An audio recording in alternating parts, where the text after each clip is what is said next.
राम्या एक खुले विचार वाली लड़की है। उसके माता पिता ने कभी उसके ऊपर अपनी मर्जी नहीं थोपी। उसे जैसे रहना पसंद है बस वो हमेशा वैसे ही रही है। लेकिन अब राम्या की शादी ऐसे घर में हो गई है जहाँ पर हमेशा उसके कपड़ों को लेकर उसे जज किया जाता है। क्या राम्या अपने ससुराल वालों को कभी समझ पाएगी कि कपड़े नहीं कैरेक्टर मैटर करता है, या फिर उसके ससुराल वाले हमेशा उसे गलत ही समझेंगे? तो आइए बढ़ते हैं कहानी की तरफ और जानते हैं कि क्या करवट लेगी उसकी जिंदगी।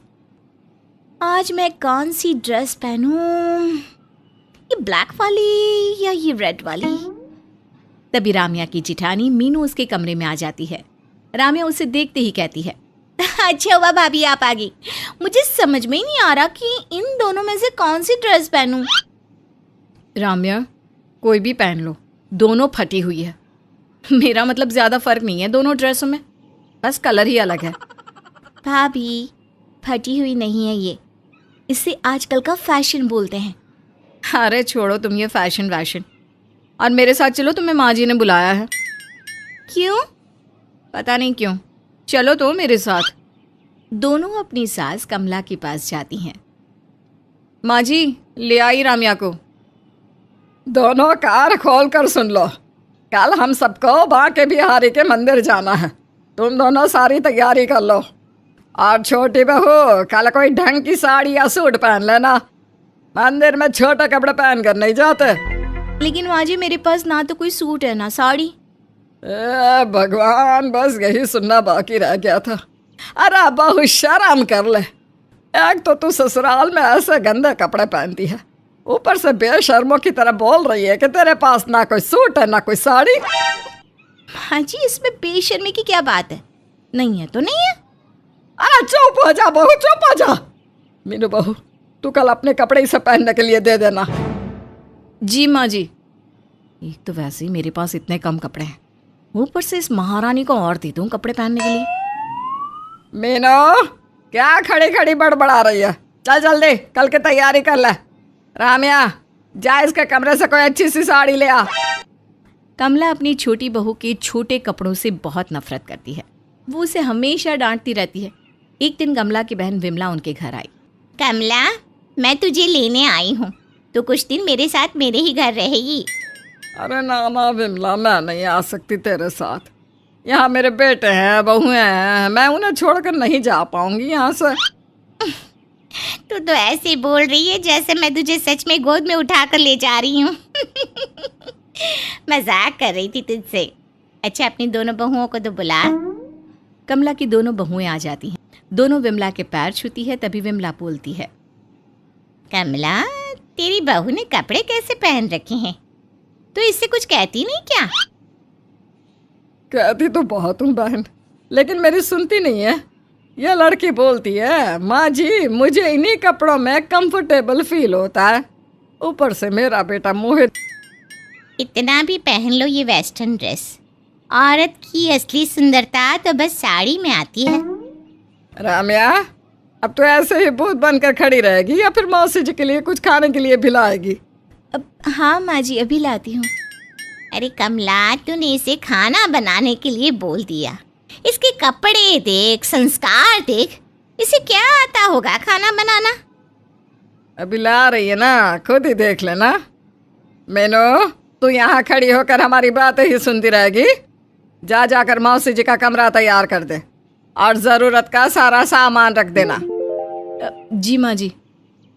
कुछ भी कह लो कमला, तेरी बड़ी बहू बहुत अच्छी है, संस्कारी लगती है और कपड़े पहनने का तरीका भी बहुत अच्छा है। हाँ ये सिर्फ साड़ी ही पहनती है।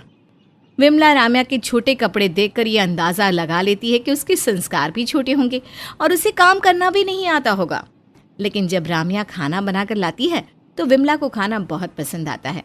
राम्या विमला से कहती है, मौसी जी खाना कैसा लगा आपको? ठीक है, लेकिन बहुत ज़्यादा अच्छा नहीं है, और दाल में नमक तो है ही नहीं। चपाती देख बिल्कुल कच्ची। अरे सीख अपनी जिठानी से कुछ। राम्या को विमला की बात बिल्कुल अच्छी नहीं लगती, क्योंकि उसने बहुत दिल से खाना बनाया था। अगले दिन मोहल्ले की कुछ औरतें कमला के घर आती हैं। बहन जी आपकी बड़ी बहू कहाँ है? किचन में काम कर रही है, लेकिन आप सब क्यों पूछ रही है उसके बारे में? कल ना हमारे घर में शादी है, तो हम आपकी बड़ी बहू से मेहंदी लगवाने आए हैं।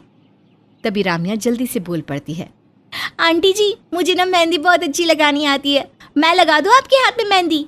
जो भी डिजाइन बोलोगी वही डिजाइन बना लूंगी। राम्या, तू पहले अपने कपड़ों में सिलाई लगा और बाद में मेहंदी लगाना। देख कितने छोटे कपड़े पहने हैं।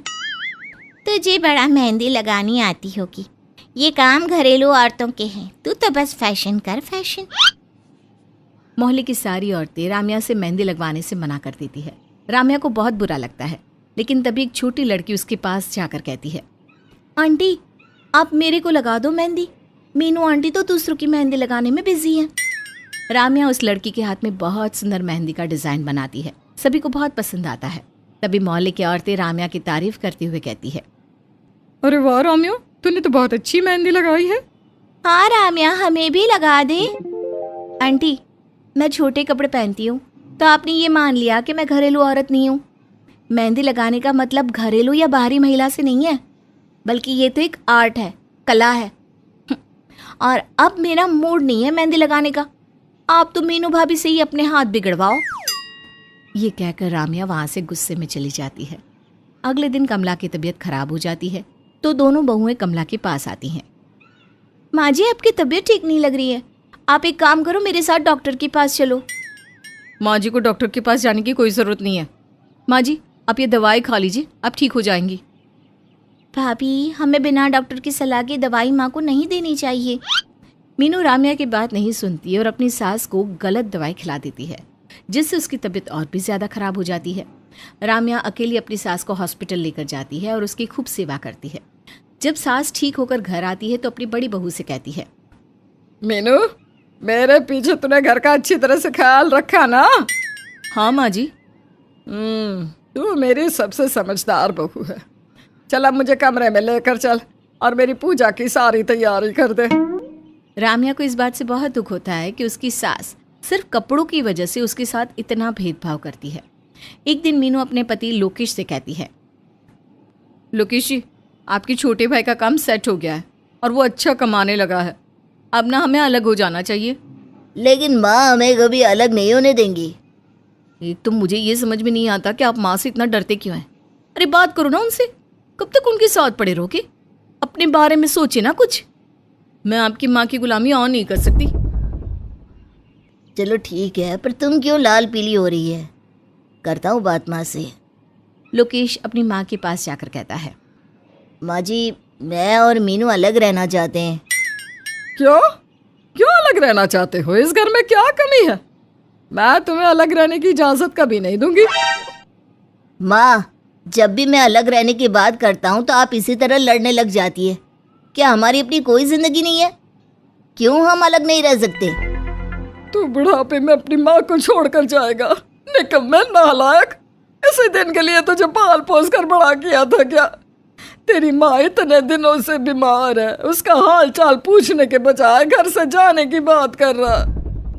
जब माँ बेटी को लड़ते हुए काफी देर हो गई, तब राम्या ने दोनों को चुप कराते हुए कहा, माँ जी भैया अब चुप हो जाइए, ये कोई लड़ने की बात है जो आप दोनों इस तरह से लड़ रहे हो? और माँ आपको याद है ना डॉक्टर ने क्या कहा था, आपको कंप्लीट रेस्ट की जरूरत है। मीनू तेरा पति मुझसे बहस कर रहा है तो तू क्यों चुपचाप खड़ी है?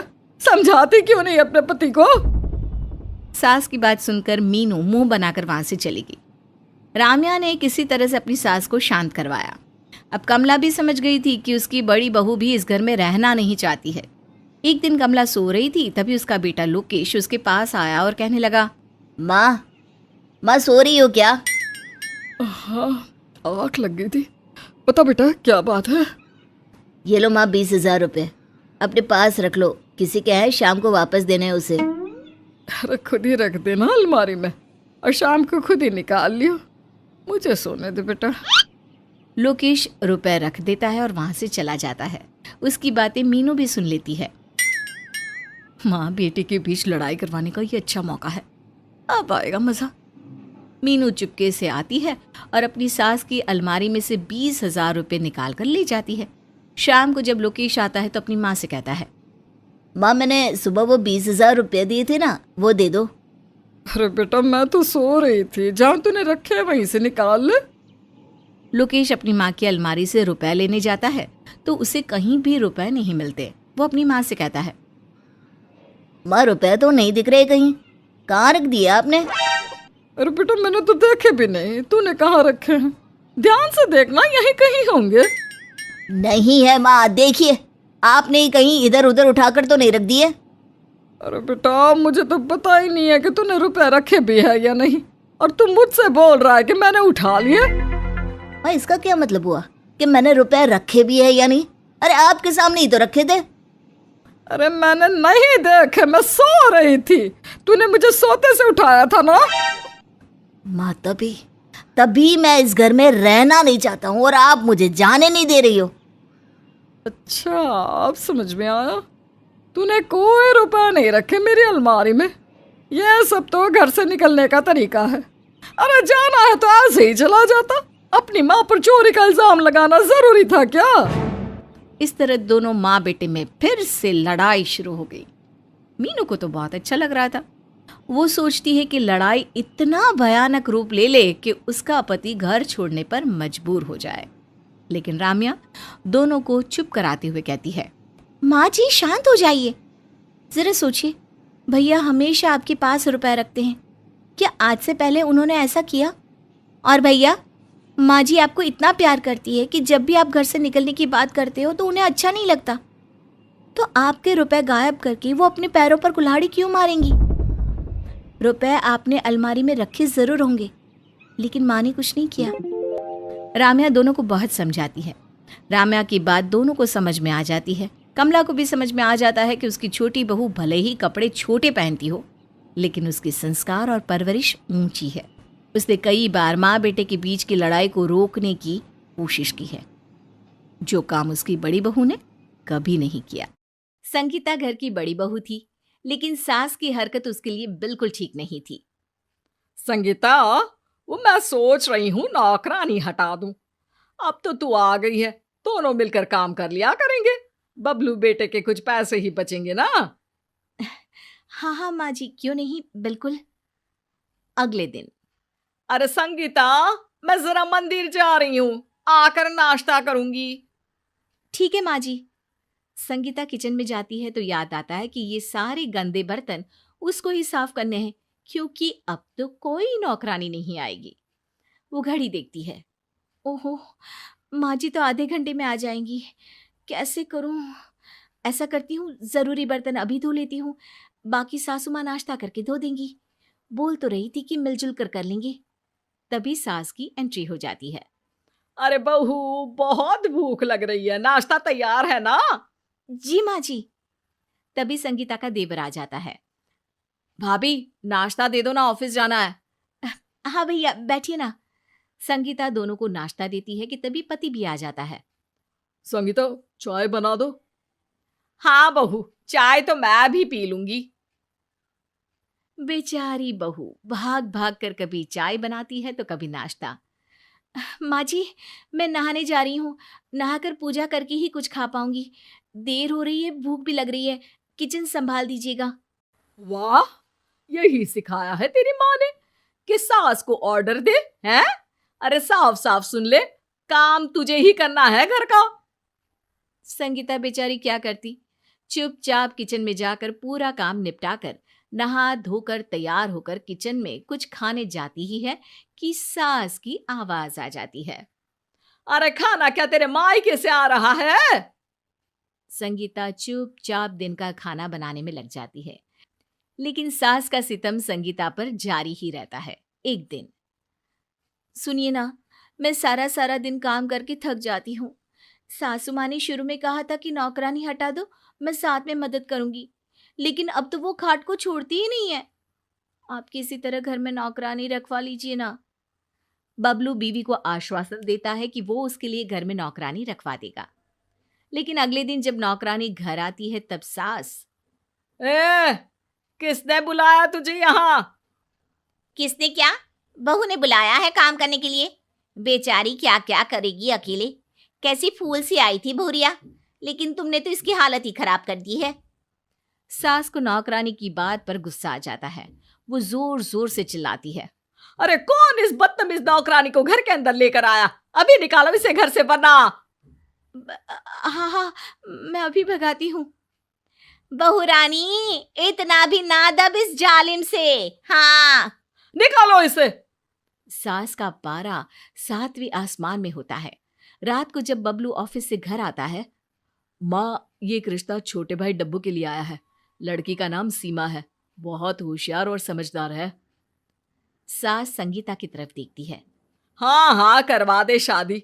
इस बेवकूफ के बस की नहीं, अब घर देखना। छोटी आएगी तब इसकी अकल ठिकाने लगाएगी। संगीता कुछ नहीं कहती, लेकिन सास के दिमाग में नई खुराफात घर कर लेती है। अगली सुबह, हाय रे, जल गई। इस संगीता ने तो मुझे जान से मारने की साजिश कर डाली। अरे क्या हुआ माँ? क्या हुआ माँ जी? अरे माँ जी की बच्ची, नहाने का पानी इतना गर्म था कि मैं जल ही गई। लेकिन मैंने तो पानी गर्म किया ही नहीं। अरे झूठ बोलने में तो तू कमाल की है। वैसे भी अगले महीने डब्बू की शादी होते ही तुम दोनों अपना ठिकाना कहीं और ढूंढ लेना। मैं नहीं चाहती कि मेरी नई बहू को तुम भड़का दो। अरे ये क्या बोल रही हो माँ? हम कहाँ जाएंगे? अरे जहां मर्जी जाओ। और बहू सुन, जाकर जरा गर्मा गर्म कचौड़ी बनाकर ला, और अदरक वाली चाय भी मेरे लिए लेकर आना साथ में। संगीता चुपचाप सास की हर डिमांड को पूरा करती। और फिर वो दिन भी आ जाता है जब छोटी बहू घर आ जाती है और संगीता को पति के साथ घर छोड़कर जाना पड़ता है। नए घर में, मुझे माफ कर दीजिए, मेरे कारण आपको अपना घर छोड़कर आना पड़ा। अरे कोई बात नहीं, वैसे भी तुम्हारी खुशी के बारे में मैंने कभी ध्यान नहीं दिया। तुम अब अपने पर ध्यान दो, घर सजाओ और जैसी मर्जी कपड़े पहनो। अब जिंदगी जीने की कोशिश करो संगीता। तुमने हर कदम पर सहा, लेकिन अब नहीं। वहीं दूसरी तरफ, और सीमा बहू, सुबह की चाय नहीं मिली अभी तक? माँ जी, मैं जल्दी से चाय चढ़ाती हूँ। आप एक काम करो, 2-4 कप धोकर दे दो मुझे।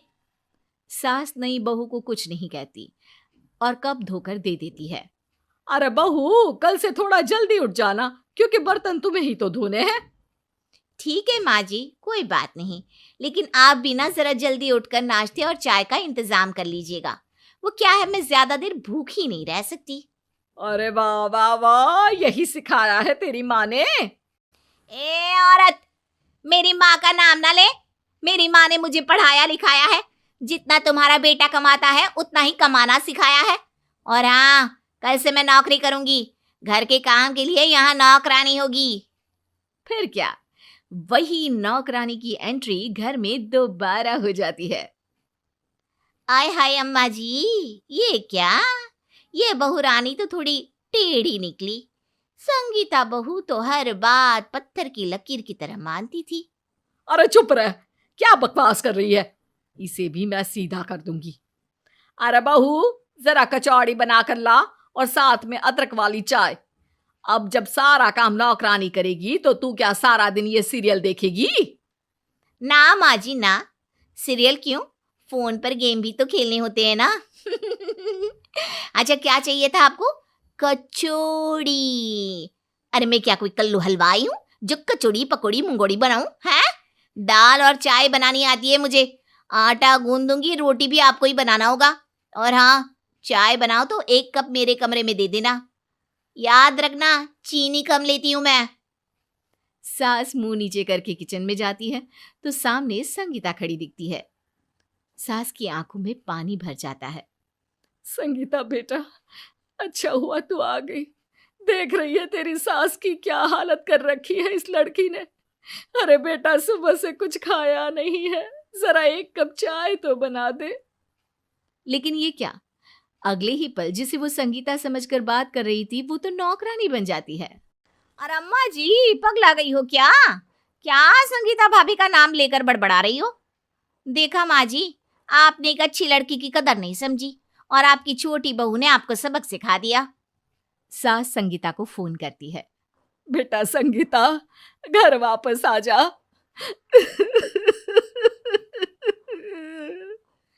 अरे माँ जी, आप रो क्यों रही हैं? मैं शाम को इनसे बात करती हूँ और हम लोग कल से आपके पास ही रहेंगे। लेकिन बबलू घर वापस जाने से इनकार कर देता है। नहीं, मैं अब तुम्हें और परेशान होता नहीं देख सकता। पहले तो तुम्हें सिर्फ माँ का करना पड़ता था, लेकिन अब तो छोटी देवरानी का भी करना पड़ेगा। मैं घर वापस कभी नहीं जाऊंगा। बस फिर क्या, सास को अपनी गलती का एहसास होता है और वो संगीता के पास आकर प्यार से रहने लगती है। शुक्ला परिवार, 2 भाई, उनके माता पिता और दोनों की पत्नियां। छोटी बहू यानी कि स्वाति अभी अभी शादी करके इस घर में आई थी और बड़ी बहू यानी कि सरला 6 साल से शुक्ला परिवार की सेवा कर रही थी। एक दिन की बात है, स्वाति अपनी सास को चाय देते हुए कहती है, ये लीजिए चाय मम्मी जी। और पापा जी, आपके लिए भी पोहे सरला दीदी बनाकर ला रही है। देख रहे हैं अर्जुन के पापा, हमारी दोनों बहू कितनी सुशील और आज्ञाकारी है। मेरे पिछले जन्म के अच्छे कर्म होंगे जो मुझे भगवान ने ऐसी बहुएं दी है, वो भी 2-2। सही कह रही हो तुम आनंद की मम्मी। दोनों ही बच्चियां एकदम अच्छे से ख्याल रखती है हमारा। ये सब सुनकर स्वाति शर्मा जाती है और हिचकिचाते हुए कहती है, मम्मी जी, पापा जी, वो मैं सोच रही थी कि शादी से पहले मैंने ग्रेजुएशन कर लिया था, तो अब मेरी इच्छा है कि बैंक के एग्ज़ाम की तैयारी कर लूँ। मुझे पूरा विश्वास है कि यदि मैं 2-3 महीने मन लगाकर पढ़ाई कर लूँगी तो मेरी नौकरी वहाँ पक्की हो जाएगी और जो सैलरी मिलेगी उससे घर खर्च में और मदद हो जाएगी।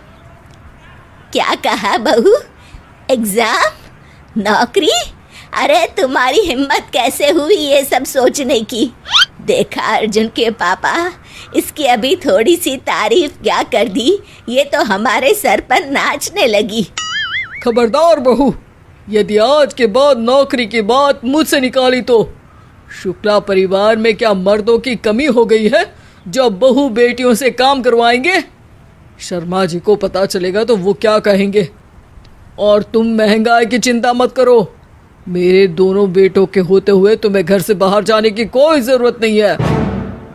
ये सब सुन के सरला किचन से बाहर आ जाती है और स्वाति को रोता देख उसके पास जाकर कहती है, क्या हुआ मम्मी जी, ये क्यों रो रही है? अरे सरला, जरा देखो इसे, ये बैंक की एग्जाम देने की बात कर रही है। अरे समझाओ समझाओ इसे। शुक्ला परिवार में कभी किसी औरत ने घर के बाहर कोई काम नहीं किया, तुम तो बहुत अच्छे से जानती हो बड़ी बहू। अरे मम्मी जी, ये तो नादान है, लेकिन आप चिंता मत कीजिए, मैं इसको सब समझा दूंगी। अभी पूरे घर का पोछा लगवाती हूँ, सारी अकल ठिकाने आ जाएगी इसकी। ये सब सुन के सास ससुर हंसने लगते हैं और सरला छोटी बहू को अंदर कमरे में ले जाती है। रो मत स्वाति, मैं हूं ना, सब ठीक हो जाएगा। दीदी, मुझे तो लगा था कि आप मेरी फीलिंग्स को समझ लोगी, लेकिन आप भी। अरे नहीं स्वाति, वो सब तो मैंने जानबूझकर किया ताकि किसी को हमारे प्लान के बारे में पता ना चले। कैसा प्लान दीदी? स्वाति, मैं जब 6 साल पहले इस घर में आई थी ना, तब मेरा भी सपना था कि मैं आगे की पढ़ाई ख़त्म करके नौकरी करूं, लेकिन ये अकल के पिछड़े हमारे सास ससुर के आगे मेरी एक ना चली और ना मेरे पति ने मेरा साथ दिया। तो प्लान ये है कि मेरा सपना भी अब तुम पूरा करोगी। पर कैसे दीदी? सासू माँ को पता चलेगा तो वो मुझे घर से ही बाहर निकाल देंगी। अरे तू सिर्फ अपनी पढ़ाई पर ध्यान दे और बाकी काम मुझ पर सौंप दे। बस बीच बीच में उन दोनों को चाय नाश्ता दे आना ताकि उन्हें शक ना हो। ये कह के सरला वहाँ से चली जाती है और हर दिन स्वाति के हिस्से का काम भी वो अकेले संभाल लेती है। कुछ दिन बाद सरला अपनी सास से कहती है, मम्मी जी, स्वाति की तो मैंने बैंड बजा के रखी है। आपके कमरे का झाड़ू मैंने लगा दिया था, लेकिन फिर भी उससे दोबारा लगवाया। बाहर के आंगन की झाड़ू वापस से लगवाई। उसको काम करवा के इतना थका देती हूँ कि पढ़ाई और नौकरी की बात उसके दिमाग में भी नहीं आ सकती। ये सुन के सास खुश हो जाती है और इसके चलते चलते 2 महीने बीत जाते हैं। यही चलता रहता है। बीच बीच में सरला आकर सास के सामने स्वाति की बुराई कर देती। कल महारानी अपनी पढ़ाई के लिए कुछ किताबें लेने जा रही थी। मैंने बेसन पिसवाने भेज दिया। अब तो बेसन के पकोड़े बनवाएंगे। छोटी को पढ़ा के इज्जत के पकोड़े थोड़ी ना बनवाएंगे। सरला से सास बहुत खुश है। उन्हें लगता है कि सरला घर के संस्कार बचा लेगी, लेकिन सच तो ये था कि सरला ने बेसन पिसवाने के बहाने स्वाति को उसकी परीक्षा देने भेज दिया था। सास को राहत मिली थी कि परीक्षा की तारीख निकल गई, जबकि परीक्षा तो स्वाति ने दे भी दी थी। एक दिन स्वाति सुबह सास के चीखने की आवाज से उठ जाती है। आए हाय, अरे बहू का नाम और फोटो अखबार में आया है। अरे क्या कांड किया इसने, पहली बार किसी का नाम अखबार में आया। अरे नाम बदनाम हो जाएगा शुक्ला परिवार का। ससुर अखबार देखते हैं और कहते हैं, अरे कांड नहीं किया, नाम किया है। परीक्षा में पूरे प्रदेश में 5वें नंबर पर आई है बहू। घर के सब लोग वहां इकट्ठा हो जाते हैं। सास ससुर को छोड़ के सब तालियां बजाते हैं। अरे आज तो मिठाई आएगी घर में और बटेगी भी पूरे शहर में। अरे खबरदार, इसने हमें बिना बताए परीक्षा दी कैसे? स्वाति पहली बार अपने लिए कुछ कहती है। बहुएं हर रोज सास ससुर के घर में खुद को साबित करने के लिए परीक्षा देती रहती है और कभी पास नहीं हो पाती। आज जब मैंने बाहर परीक्षा देके उसको पास किया तो भी मैं फेल ही हो गई आपकी नज़रों में। ये सब सुन के स्वाति के सास ससुर को अपनी गलती का एहसास हो जाता है। वो कुछ नहीं बोलते और अपने कमरे में चले जाते हैं। स्वाति सरला को अपने कमरे में ले जाती है और कहती है, सरला दीदी, आज मैं जो कुछ भी हूँ सब आपके कारण हूँ। आप मेरी जेठानी नहीं, मेरी सगी बहन से भी बढ़कर हो। स्वाति नौकरी के लिए जाने लगती है और अखबार में बहू का नाम आने और उसको नौकरी मिलने से बाहर के लोग सास ससुर की तारीफ करते हैं। बस ये बातें काफ़ी हो जाती हैं सास ससुर के मान जाने के लिए। नमिता बचपन से ही जिद्दी और मुंह फट थी और यदि कोई उसे कुछ कहता तो वो लड़ने पर उतारू हो जाती। उसकी शादी रमन नाम के लड़के से होती है, जिसके घर में माँ, पिताजी, भाई, भाभी और एक छोटा भाई, कुल 6 सदस्य थे। छोटी बहू, इसे तुम अपना ही घर समझो। हाँ नमिता, मुझे अपनी बड़ी बहन समझो। किसी चीज़ की ज़रूरत हो तो मुझसे कहना। फिल्मी डायलॉग। कुछ कहा भाभी? नहीं तो बस मैं थकी हूँ तो थोड़ी देर आराम करना चाहती हूँ। ठीक है बहू, तुम आराम करो, बाद में बात करते हैं। कुछ दिन बाद उसने रमन से कहा, सुनिए जी, मुझे ये भीड़ भाड़ बिल्कुल पसंद नहीं। क्यों ना हम उस रूम में चले जो आपकी कंपनी ने प्रोवाइड किया है। भीड़ भाड़? हाँ जी। अरे सब अपने ही तो हैं, मुझे तो भीड़ जैसा कुछ नहीं लगता। आपको आदत हो गई होगी इतने लोगों में, पर मुझे तो घबराहट होती है, चौल वाली फीलिंग आती है जी मुझे। सुनो नमिता, मैं अपना परिवार छोड़कर कहीं नहीं जाने वाला। हाँ, अगर तुम्हें नहीं जम रहा तो तुम अपने मायके जा सकती हो। ये तो श्रवण कुमार है, ऐसे बात नहीं मानने वाले, कोई और जुगत लगानी पड़ेगी। अगले दिन वो सब्जी में ढेर सारा नमक डाल देती है। सबसे पहले देवर खाना खाता है। छोटी भाभी, मुझे कॉलेज के लिए लेट हो रहा है, जल्दी खाना दो ना। जैसे मैं इनकी कूक हूँ। लीजिए खाइए। सब्जी में कितना नमक है? तभी मनीषा वहां आती है। क्या हुआ जतीन? भाभी, सब्जी में तो देखो कितना नमक है, शिकायत करते हुए जतीन बोला। 2 मिनट रुको। मनीषा आटे की गोलियां बनाकर डालती है और सब्जी को फिर से गर्म करके लाती है। अब खाओ भला। अब ठीक है भाभी। भाभी, मुझे आइडिया नहीं है ना, इतने सारे लोगों का खाना कभी बनाया नहीं ना मैंने। कोई बात नहीं, धीरे धीरे आ जाएगा। एक बार माँ जी पूजा कर रही थी और मनीषा वहीं बैठी हुई सब्जियां काट रही थी। नमिता झुंझलाते हुए डस्टिंग कर रही थी। अभी शादी को 6 महीने नहीं हुए और मुझे तो नौकरानी ही समझ लिया है। ये लो। नमिता ने जानबूझकर टेबल पर रखा बहुत खूबसूरत कांच का फ्लावर पॉट तोड़ दिया। आवाज सुनकर माँ जी बोली, क्या हुआ? आप पूजा कीजिए माँ जी, मैं जाकर देखती हूँ। वहां जाकर मनीषा देखती है कि पूरे ही घर में कांच ही कांच बिखरे पड़े हैं और नमिता सिर झुकाए खड़ी है। मनीषा को देखकर बोली, पता नहीं भाभी कैसे डस्टर लग गया और अरे कोई बात नहीं, ना ना ना तुम रहने दो, कांच मैं समेटती हूँ। तुम ना एक कपड़ा गीला करके ले आओ। अरे क्या हुआ, कोई मुझे कुछ बताएगा? माँ जी, बिल्ली ने फ्लावर पॉट तोड़ दिया जो मैं लाई थी ना प्रदर्शनी से। इसी तरह नमिता जानबूझकर गलतियां करती ताकि लोग उसे टोके और उसे लड़ने का बहाना मिल जाए, पर मनीषा हर बार उसकी गलतियों को छुपा लेती। बहू, तुम हमेशा उसकी गलती छुपा लेती हो, उसे भी जिम्मेदारी समझने दो। माँ जी, वो सिंगल फैमिली से है, धीरे धीरे समझ जाएगी। एक दिन माँ जी की मटर माला टूट जाती है, तब वो मनीषा को बुलाती है। बहू ये देखो, मेरी माला टूट गई। लाइए माँ जी, मैं गूंथ देती हूँ। वो माला लेकर गूंथने बैठती है, तभी जतिन आ जाता है। भाभी, मेरी ब्लू वाली शर्ट देखी आपने? हाँ, कल धोबी देकर गया है ना, मेरी अलमारी में है, चलो देती हूँ। मनीषा जतिन को शर्ट निकाल कर देती है। ये लो तुम्हारी शर्ट, मैं जाती हूँ अभी।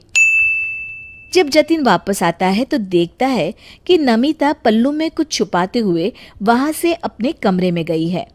उसके बाद मनीषा वहां आती है और माला पूरी बनाकर कहती है, लीजिए माँ जी, आपकी माला। अरे वाह, लाओ पहन के देखो तो। अरे बहू, ये छोटी कैसे हो गई? माँ जी देखो तो। पता नहीं, लाइए तो मोती गिन कर देखती हूँ। मनीषा ने मोती गिनकर देखे तो उसमें 6 मोती कम मिले, पर उसने कहा, माँ जी मोती तो पूरे हैं, शायद ये धागा ही खराब है। अच्छा, मैं ना अभी जाकर बाजार से अच्छा वाला धागा ले आती हूँ और माला फिर से बना देती हूँ। ये कहकर वो बाजार चली जाती है। थोड़ी देर बाद, ये लीजिए माँ जी आपकी माला, अब पहनकर दिखाइए कैसी है।